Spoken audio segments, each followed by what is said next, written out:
ونور اللهم به بصائرنا وأبصارنا وارزقنا تلاوته آناء الليل وأطراف النهار على النحو الذي يرضيك عنا واجعله حجة لنا لا حجة علينا يا رب العالمين. الحمد لله وكل الحمد لله والصلاة والسلام على رسول الله محمد بن عبد الله وعلى آله وصحبه ومن والاه وبعد. بعدكم شكور الحق سبحانه وتعالى نكم تكي رحمة amani kipenzi chake na kipenzi chetu bwana mtume Muhammad sallallahu alayhi wa ala alihi wa sahbihi wasallam. Kwa mara nyingine tunamshukuru Mwenyezi Mungu Subhanahu wa Ta'ala alitujumuisha katika nyumba miongoni mwa nyumba yake ama miongoni mwa nyumba zake kukumbushana mawili matatu. Mwenyezi Mungu Subhanahu wa Ta'ala ambarikie ndugu yetu Sheikh Abdullah Rajab, amkundulie kifua chake kwa namna alivyotumataisha kwa kisomo chake. Mwenyezi Mungu asema yazidu fil khalqi ma yasha. Mwenyezi Mungu humzidishia mtakaye katika viumbe. Na katika qiraa yazidu fil halqi ma yasha. Mwenyezi Mungu humzidishia katika koa mtakaye. Ndugu yangu Sheikh Abdullah, mimi mwambie daima katika lozidishiwa katika koa ni wewe. Mwenyezi Mungu amzidishie zaidi na zaidi. Mwenyezi Mungu hutoa ni aksam. Subhana man qasama al-hudud fala itaba wala malama, a'ma wa a'sha wa dhu basarin wa zarqa'u al-yamama. Subhana man qasama al-hudud, ametakasika Mwenyezi Mungu ambaye kwamba amegawanya zile hadhi, kila mmoja amepewa fungu lake. Ikiwa kuna kitu umenyimwa mwenzako amepewa, basi kuna chingine umepewa wewe, yeye amenyimwa. Subhana man qasama al-hudud, ametakasika Mwenyezi Mungu Subhanahu wa Ta'ala aliyegawanya hadhi. Fala itaba wala malama, usilalamike wala usitoe itabu yoyote. A'ma, asema kuna wengine ni vipofu, hawaoni si mchana si usiku. Wa asha, kuna wengine wanaona mchana hawaoni usiku. Wa dhu basari, kuna wale wanaona mchana na usiku. Wa zarqa'ul yamama, kuna na wengine ni kina zarqa'ul yamama. Zarqa'ul yamama ni mwanamke ambaye kwamba ametajwa katika tarehe alikuwa akiona umbali wa siku 3. Umbali wa siku 3.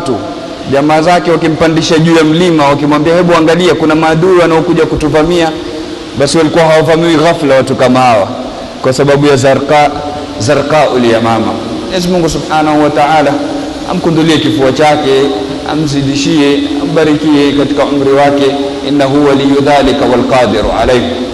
Natusomea Allahu nuru samawati wal ard mathalu nurihi. Mwenyezi Mungu Subhanahu wa Ta'ala ndio nuru ya mbingu na ardhi. Mathalu nurihi, mfano wa nuru ya Mwenyezi Mungu Subhanahu wa Ta'ala. Al-Imam Al-Baghawi katika tafsiri yake na Al-Imam Al-Alusi na Al-Imam Al-Sha'rawi na wengine katika maulama wasema mathalu nurihi, iliyokusudiwa hapa ni Mtume sallallahu alayhi wa ala alihi wa sahbihi wasallam, ndio mfano wa nuru ya Mwenyezi Mungu Subhanahu wa Ta'ala. Naam, yeye alikuwa ni nur Rasulullah sallallahu alayhi wa ala alihi wa sahbihi wasallam, hissan wa maana, nuru ya hisia yenye kuonekana na nuru ya maana ya kuongoza. Lakini nuru kubwa aliyotuachia Rasulullah sallallahu alayhi wasallam ni ile aliyosema afdalu ma qultu ana wan nabiyuna min qabli la ilaha illa Allah.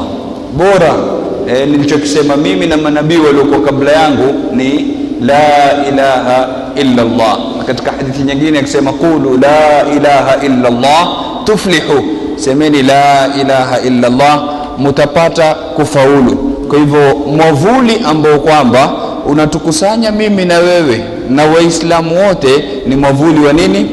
La ilaha illa Allah Muhammadun Rasulullah sallallahu alayhi wa ala alihi wa sahbihi wasallam. Maulama wanaiita hii kalimatu tauhid, kalimatu at-tauhid, neno la kupokesha. Na maana yake kama wanavyosema maulama ni kinyume chake, yani tauhidul kalima. Kalimatu tauhid maana yake ni tauhidul kalima, kuwa na kalima kimoja, kushikana, kuwa kitu kimoja. Yani sisi kama Waislamu tutakana tushikane, tutakana tupendane, tutakana tuwe kitu kimoja. Na ndio somo ambalo kwamba tulipata katika ibada ya haji, ndio somo ambalo kwamba tulipata katika kila sampuli ya ibada. Ukiangalia ibada zote Mwenyezi Mungu Subhanahu wa Ta'ala ameziweka kwa sababu ya dini, kutuweka ni kitu kimoja. Hapa utakaa katika safu moja, maskini na tajiri, mrefu na mfupi, mweupe na mweusi, mwekundu na kila sampuli ya watu katika safu moja. Hii inaonyesha nini? Ni wahda. Naam. Na vile vile ibada ya haji, watu wamevaa nguo sampuli moja, wako katika sehemu moja, kila wanachokifanya ni kitu kimoja, ni cha sawa, ni kitu sawa sawa, watu wanakifanya. Hii inaonyesha nini? Wahda. Kwa hivyo sisi ni umma wa kushikana, ni umma wa kupendana. Hii ndio asli. Lakini la kusikitisha, tumekuwa ni kinyume, kana kwamba asli ni kuteta, kana kwamba asli ni kugombana, kana kwamba asli ni kukatana. Kila mmoja hampendi mwenzake, kila mmoja hataki kusikia la mwenzake. Tumefika daraja mpaka baadhi wanasema ukiona watu wamekaa wanafurahi, ujue basi kuna mmoja wao ameharibikiwa huko. Na ukiona watu wamekaa wana huzuni, sura zimekunjana, basi ujue kuna mmoja wao kafungukiwa. Angalia mambo yalivyokuwa kinyume. Badili mmoja mambo yake yanapotengea kwa mazuri, sisi tufurahi. Yanapoharibika, sisi tuhuzunike. Sisi tunakwenda kinyume, kana kwamba asli ni nini? Ni kuteta, kana kwamba asli ni kugombana. Kila mmoja hasikizani na mwenzake. Mtu na ndugu yake wa damu na nyama hasikizani, mtu na mzazi wake hawasikizani. Sivyo. wa'tasimu bihablillahi jami'an wala tafarraqu. Mwenyezi Mungu Subhanahu wa Ta'ala tuambie tushikamane na kamba ya Mwenyezi Mungu Subhanahu wa Ta'ala, wala tusifarikiane. Wala tanaza'u fatafshalu wa tadhhaba rihukum, msigombane mutafeli. Kwa sababu kubwa ya kufeli ni nini? Ni pale mnapotengana. Inma yakulu dhi'bu min alghanam alqasiya. Mtume sallallahu alaihi wasallam anasema katika hadithi yake, inma yakulu dhi'bu min alghanam alqasiya. Dhi'b, mbwa mwitu, humla yule mbuzi anayejitenga. Wakiwa pamoja mbuzi, kwa mfano wako mbuzi 20, 50, 100, mbwa mwitu anaweza kukaribia? Hawezi. Lakini mmoja akijitenga kienda kando, ndipo anapopata nafasi ya kummaliza. Ndio siasa inayotumiwa na adui siku zote, farriq tasud, divide and rule. Wewe gawanya, utaweza kuwatawala. Tunagawanywa vipote, tunagawanywa kwa mipaka, tunagawanywa kwa makundi, tunagawanywa. Tukimalizwa anatafunwa mmoja baada ya mmoja, badala ya kushikana tukawa na kitu kimoja, tukawa na kalima kimoja, tukawa na nguvu. Kwa hivyo sisi ni umma wa la ilaha illa Allah, na hii ni kalimatu tauhid. Na maana yake ni nini? Ni tauhidul kalima, kuwa na kitu kimoja, tupendane. Kukosana ni kitu cha kawaida, chapatikana. Na Mwenyezi Mungu Subhanahu wa Ta'ala ametuumba sisi kama wanadamu kwa kitu kinaitwa muhalata, kuchanganyika. Lazima mimi nakuhitajia na wewe wanihitajia, lazima tutaingiliana. Nikuuzie, uniuzie, nikodishe kwako, miamala mbalimbali ambayo kwamba tutaamiliana nayo. Utakuwa ni jirani yangu, utakuwa ni shemegi yangu, utakuwa vile utakavyokuwa. Kwa hivyo katika muhalata, katika kule kuchanganyikana, lazima kuna kasoro zitatokea. Wakati huo sisi kama wanadamu tunatofautiana katika fikra, tunatofautiana katika viwango ama vipawa vya akili, tunatofautiana katika tunavyovipenda, tunatofautiana katika muyulati zetu. Hatuko sawa sote. Ikiwa wewe wapenda kinene, mwingine apenda kibamba. Ikiwa wewe wapenda kirefu, mwingine apenda kifupi. Ikiwa wewe wapenda chekundu, mwingine apenda cheupe. Na namna hiyo ndivyo sunna ya maisha. Huwezi kulazimisha vile unavyotaka wewe watu wote wafuate siasa yako, haliwezekani. Yani kwa kuwa wewe wapenda mke mwenye mwili mnene, basi kila mmoja awe mke mwenye mwili mnene. Haende hivyo shekhe, mahakadha turadul ibil. Sasa wengine huvuka mipaka mpaka wakaenda wakawazulia maimamu vitabu. Sasa utapata mtu akwambia bana, lakini unajua al-Imam Suyuti ana kitabu chake Al-Jawahiru Thamina fi Tafdhili Samina, azungumzia fadhila za mke mnene. Sheikh lini al-Imam Suyuti alitunga kitabu hicho? Kwa hivyo haiwezekani kwa kila unachokipenda wewe na wenzako pia wakipende. Watu wanatofautiana katika wanavyovipenda. Kwa hivyo maadamu kuna tofauti kama hizo kati yetu sisi wanadamu, lazima kutatokea mtafaruku, lazima kutatokea kugawanyika. Lakini likitokea kitu kama hilo, kinachotakikana nini? Innamal mu'minuna ikhwa, alafu fa aslihu baina akhawaykum. Waumini ni ndugu, waumini watakana watu kimoja. Fa aslihu baina akhawaykum, mufanye sulhi, mupatanishe. Hii ndio kazi ambayo kwamba atakana kila mmoja ifanye, kwa sababu ni wadhifa wa Mwenyezi Mungu na mitume wake. Mwenyezi Mungu mwenyewe yupatanisha, na imekuja katika hadithi iliyopokea Imam al-Hakim an-Naisaburi katika al-Mustadrak ala sahihaini. Mtume sallallahu alaihi wasallam safari moja anaonekana ana check up Sayyidina Umar, hadithi Anas ibn Malik. Sayyidina Umar anamwambia, ma alladhi adhakaka ya Rasulullah bi abi wa ummi? Asema, nini kinachokuchekesha ya Rasulullah? Mtume sallallahu alaihi wasallam akaanza kuhadithia, asema, kuna mabwana wawili wamekwenda kwa Mwenyezi Mungu subhanahu wa ta'ala. Mmoja anamshtaki mwenzake, ya Rabbi, nichukulie madhlama yangu, huyu amenidhulumu, nataka haki yangu. Mwenyezi Mungu amwambia, hana mema huyu aliyobakia nayo, hana chochote ambacho kwamba naweza kuchukua kwake nikakupa. Mara Mwenyezi Mungu anamwambia, tazama kule. Akiangalia anaona miji ya dhahabu, makasri ya dhahabu. Anamwambia, ya Rabbi, ni mtumi gani makasri kama haya? Ni mtumi gani? Vitu kama hivi ni vya mtumi gani? Yani si jambo la kawaida, jambo kubwa. Mwenyezi Mungu amwambia, ni ya yule atakayelipa thamani. Amwambia, ya Rabbi, thamani yake ni nini? Amwambia, ni kumsamehe huyu bwana, kumsamehe huyu aliyekukosea. Yani Mwenyezi Mungu mwenyewe subhanahu wa ta'ala yatawalla al-islah baina ibadihi yawm al-qiyamah. Mwenyewe kwa nafsi yake Mwenyezi Mungu anawapatanisha watu, akawa yuko tayari kutoa makasri ya dhahabu ili mtu amsamehe mwenzake. Na vile vile Rasulullah, mitume wa Mwenyezi Mungu subhanahu wa ta'ala, ndio wadhifa wao mkubwa waliokuwa wakiufanya huko. Mwangalie Sayyidina Shuaib akiwaambia jamaa zake, wama uridu an ukhalifakum ila ma anhaakum an in uridu illa al-islah mastata'tu, mimi nataka kufanya islah, nataka kupatanisha. Sayyidina Musa, Mwenyezi Mungu asema, waqala Musa li akhihi Harun akhlifni fi qaumi wa aslih wala tattabi' sabila al-mufsidin. Sayyidina Harun ama Sayyidina Musa amwambia ndugu yake Harun, nichungie hawa mabwana. Alipokuwa anakwenda kuzungumza na Mola wake subhanahu wa ta'ala katika Jabal Tur, alafu anampa wasia, anamwambia, wa aslih, suluhisha, tengeza, wala tattabi' sabila al-mufsidin, wala usifuate njia ya wafisadi. Yani kinyume cha kutengeza nini? Kuharibu, kutia fitna, kuchochea. Hii ndio sabilul mufsidin, hii ndio njia ya wafisadi. Kwa hivyo ushika njia ya mitume, wachana njia ya mafisadi. Usikubali kuwa wakili wa sheitani katika ulimwengu, hiyo ni kazi ya sheitani. Inma yuridu shaitanu an yuqi'a bainakumul adawata wal baghdha. Mwenyezi Mungu asema, sheitani, hakika sheitani anataka kutia kati yenu adawa, uadui, baghdha, chuki. Hiyo ndo kazi ya sheitani. Wa kulli ibadi yaqulu allati hiya ahsan inna ash-shaytana yanzaghu bainahum. Mwenyezi Mungu asema, waambie waja wangu watamke maneno mazuri. Kwa nini? Inna ash-shaytana yanzaghu bainahum, hakika sheitani huchochea kati yao. Hii ni kazi ya sheitani, kumtia huyu maneno, akamtia yule maneno, akawagonganisha, kwa sababu thamara, matunda anayoyataka sheitani kuyaona kwetu sisi kama wanadamu ni vitu viwili: alqati'a wa iraqatu ad-dima. Ataka kuona watu wanakatana, watu hawasikizani, wa iraqatu ad-dima, na ataka kuona damu zinamwagika. Hakuna mtu anapenda damu kama sheitani. Kwa hivyo vitu anavyovitaka ama matunda anayoyataka sheitani ni alqati'a wa iraqatu ad-dima, na hayo hawezi kuyapata mpaka atakapofanya nini? Inna shaytana yanzaghu bainahum, atakapotetesha watu.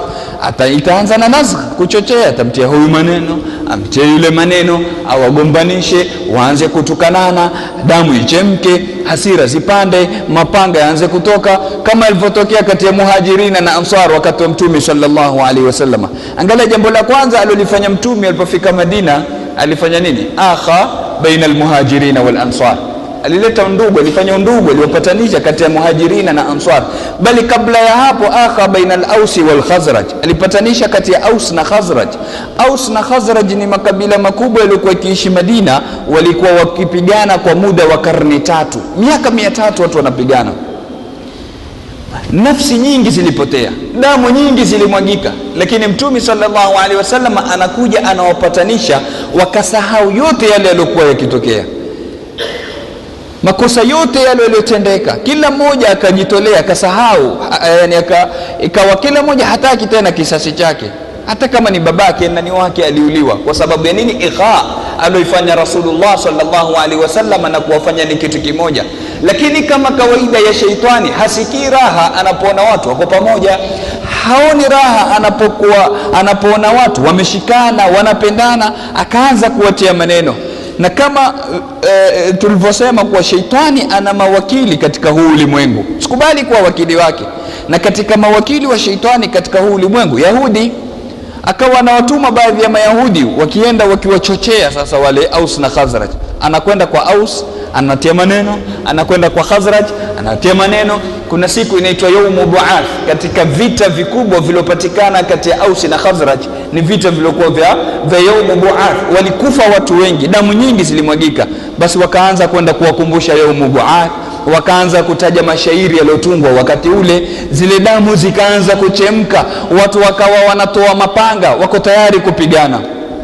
Habari zinafika kwa Mtume sallallahu alaihi wasallam. Mtume anakuja haraka, anamwambia ajahiliyatun wa ana baina adhhurikum, mtakurudi katika ujahilia na mimi niko kati yenu.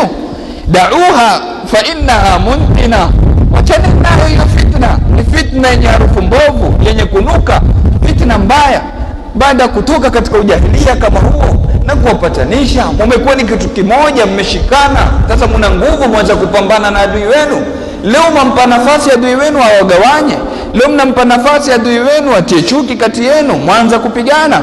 Na kama hilo lilitokea vile vile kati ya Muhajirina na Ansar, walitiwa maneno. Ansari, mtakubali vipi hawa wageni wanakuja, sasa wana mali mingi, wana nafasi, vipi mnakubali jambo kama hilo? Mapanga yakaanza kutoka, hawa wanasema ya lal muhajirin na wale wanasema ya lal ansar.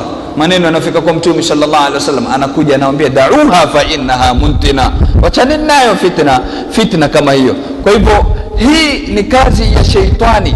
Inna shaitana yanzahu bainahum, shaitani ana hatua nyingi katika kuwapoteza wanadamu. Mwenyezi Mungu subhanahu wa ta'ala katika Al-Qur'an Al-Karim anasema ya ayyuhan nas kulu mimma fil ardi halalan tayyiban wa la tattabi'u khutuwati ash-shaytan innahu lakum aduwwun mubin. Enyi watu, kuleni katika viliomo katika ardhi vya halali vilivyokuwa vizuri, wala tattabi'u khutuwati ash-shaytan, wala msifuate hatua za shaitani. Shaitani hana hatua moja katika kutupoteza, ana hatua nyingi. Baadhi ya maulama wamezihesabu wakasema ni hatua 263.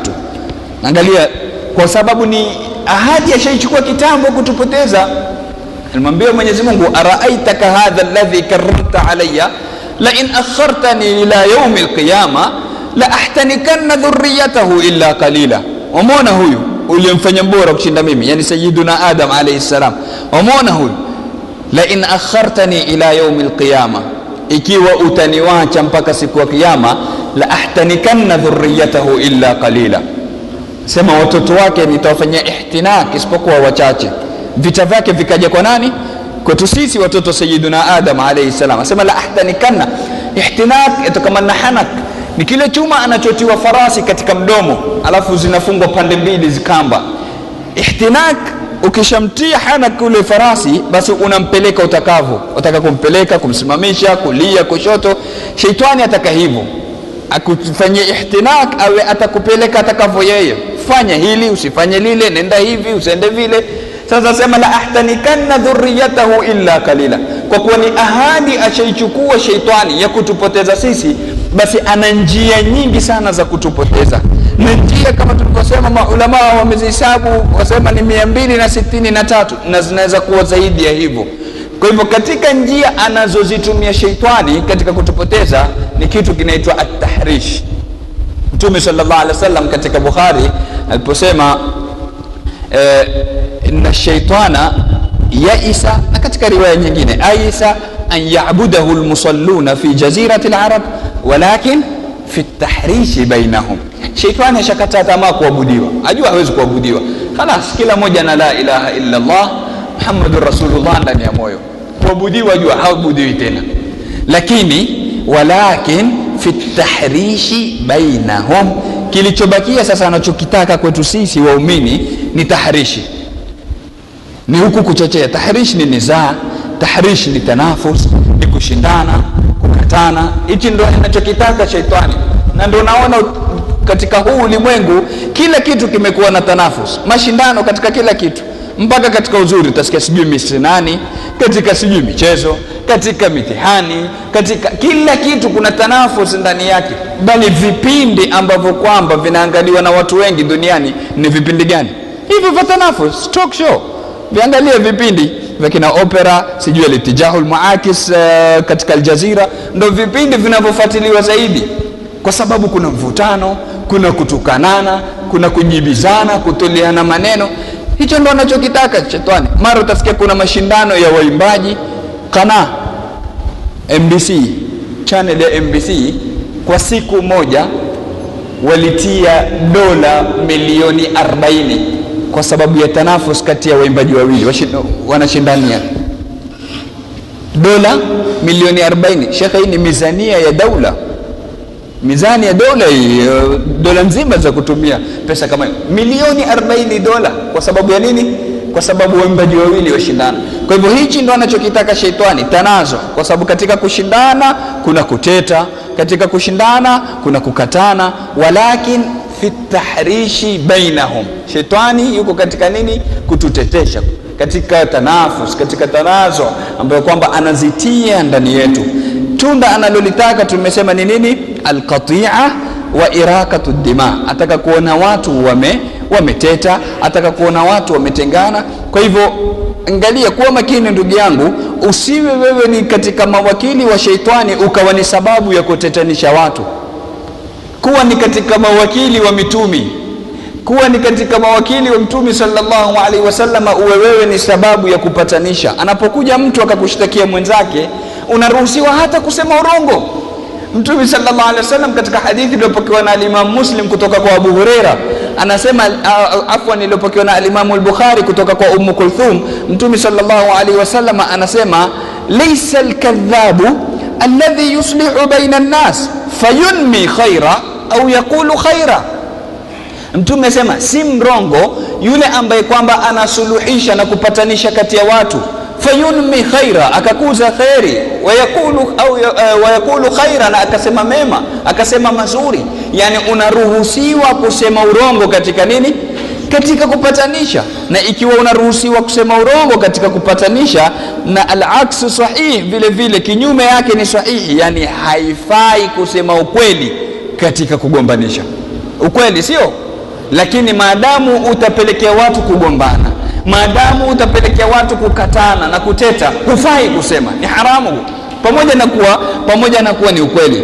Kwa hivyo angalia, Mtume sallallahu alaihi wasallam ikafika daraja akawa ataruhusu kusema urongo katika kupatanisha. Hii ni kuonesha fadhila ya jambo kama hili. Yani ni ibada tukufu ambayo kwamba imepungua sana katika jamii zetu, chache sana ambao kwamba wameshikilia.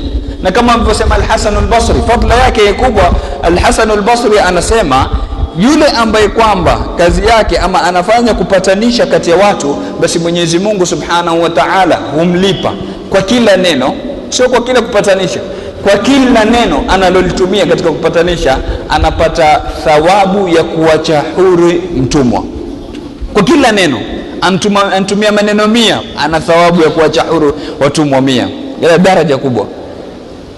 La khaira fi kathirin min najwahum illa man amara bisadaqatin au ma'rufin au islahin baina an-nas. Mwenyezi Mungu asema hakuna khairi katika mengi katika mazungumzo yao, mengi katika yale wanayonongonezana, yale tunayozungumza na kunongonezana, mengi hayana khairi. Mwenyezi Mungu asema isipokuwa man amara bisadaqatin, atakayeamrisha kutoa sadaka, au ma'rufin, au kufanya wema, au islahin baina an-nas, au akapatanisha kati ya nini? Kati ya watu. Kwa hivyo huu ni wadhifa wa mitume. Ndio naona Mtume sallallahu alaihi wasallama, masahaba zake baada ya ghazwat Badr, walipokuwa baadhi wapigania ghanaim, zile ngawira, kila mmoja ataka kuchukua yeye fungu kubwa, Mtume sallallahu alaihi wasallam akakimbilia kuwapatanisha, ikateremka aya yasalunaka anil anfal, wanakuuliza kuhusu hizo ghanima. Qulil anfalu lillahi war rasul, waambie kuwa ghanima ni za Mwenyezi Mungu na mtume wake. Fattaqullah, muogopeni Mwenyezi Mungu subhanahu wa ta'ala. Wa aslihu baina akhawaykum, na mupatanishe kati ya ndugu zenu. Kwa hivyo islah inatakikana ipatikane, ndo ili tubaki ni umma mmoja, ni umma wenye kupendana, tuwe ni kitu kimoja. Al-Muhallab, mmoja katika wazee wenye hikma, safari moja alikusanya watoto wake, akamwambia leteni mishale mingi kwa pamoja hivi, ikashikanishwa ile mishale. Akamwambia hebu ivunjeni hii mishale. Kila mmoja akijaribu kuvunja anashindwa. Mwisho akatoa mshale mmoja, akampa yule mdogo kabisa ambaye kwamba ndo hana nguvu, akamwambia uvunje mshale. Akiushika ukavunjika kwa wepesi. Basi yule bwana akawaambia watoto wake nasiha kubwa, akawachia, akawaambia ta'bar rimahu idha jitama'na takassura fa idha iftarakna takassarat ahada. Asema hii mishale ikiwa pamoja yakataa kabisa kuvunjika, lakini fa idha iftarakna, ikifarikiana kila mmoja ukiwa kivyake, takassarat ahada, huvunjika mmoja mmoja, huvunjika kwa wepesi. Kwa hivyo tutakapokuwa kitu kimoja tutakuwa na nguvu, hakuna ambaye kwamba ataweza kutudhoofisha. Lakini tukigawanywa tukaweza kuwasaliti na wenzetu, ndipo pale tutamalizwa mmoja mmoja, kama kile kisa ambacho kwamba hutumika mara nyingi katika kupigia mifano. Wanasema kulikuwa na ng'ombe watatu, ng'ombe mweupe na ng'ombe mwekundu na ng'ombe mweusi na simba katika sehemu moja. Yule simba akamfuata ng'ombe mwekundu na ng'ombe mweusi, akawaambia huyu ng'ombe mweupe rangi yake yaonekana kwa mbali sana, kwa hivyo huyu aweza kuwa sababu ya kutuletea sisi matatizo, itaonekana kwa mbali. Kwa nini hamunipi ruhusa nimtafune huyu nimle ili tuepukane na matatizo? Jamii yao wakamwambia mle, ikiwa atakuwa ni sababu ya sisi kupata matatizo mle. Simba akapata nyama. Baada ya muda akamfuata yule ng'ombe mwekundu, akamwambia na mweusi pia hatari yake si ndogo, onekana kwa mbali pia, afadhali unipe ruhusa mimi nimle, tubaki mimi na wewe, hakuna atakaye tukaribia. Yule akampa ruhusa ng'ombe mwekundu, akamwambia mle. Sasa siku hiyo simba asikia njaa hakuna kumwendea mwingine, ndio baki nani? Ng'ombe mwekundu. Sasa akimjia ile ng'ombe mwekundu akatoa maneno, akasema ukiltu yauma ukila thawru al-abyad, asema nishaliwa kutoka siku ile aloliwa ng'ombe mweupe. Yani ile siku ndio toa ruhusa ng'ombe mweupe aliwe, ilikuwa mimi nishaliwa wakati tu ndio ulikuwa hujafika. Kwa hivyo kila tunapojigawa, kila tunapotengana, ndio ile dhaifu inapatikana kati yetu, nguvu yetu inapotea. Wala tanazahu fatafshalu wa tadhhaba rihukum. Kwa hivyo sote tuwe chini ya madhalla, tuwe chini ya kivuli cha la ilaha illa Allah Muhammadur Rasulullah sallallahu alaihi wasallama. Tutafautiane katika tunavyovipenda, tutafautiane katika madhehebu zetu za kifikihi, tutafautiane katika kila kitu, lakini tofauti zetu zisitupelekee katika kufarikiana, tuwe ni kitu kimoja. Najtami'u fi mattafaqna alayhi wa ya'dhuru ba'duna ba'dhan fi ma ikhtalafna fihi, tukusanyike katika kile kinachojumuisha na kila mmoja ampe udhuru mwenzake katika vile ambavyo kwamba tunakhtalifiana. Tumomba Mwenyezi Mungu Subhanahu wa Ta'ala atujalie ni umma wenye kushikana, ni umma wenye kupendana. Allahumma alif baina qulubina wa aslih dhata bainina wahdina subul as-salam wa najjina min adh-dhulumati ila an-nur. Allahumma wahhid saffana, Allahumma wahhid saffana, Allahumma wahhid kalimatana, Allahumma ijma' shamlana برحمتك يا أرحم الراحمين. وصلى الله على سيدنا محمد وعلى آله وصحبه وسلم والحمد لله رب العالمين.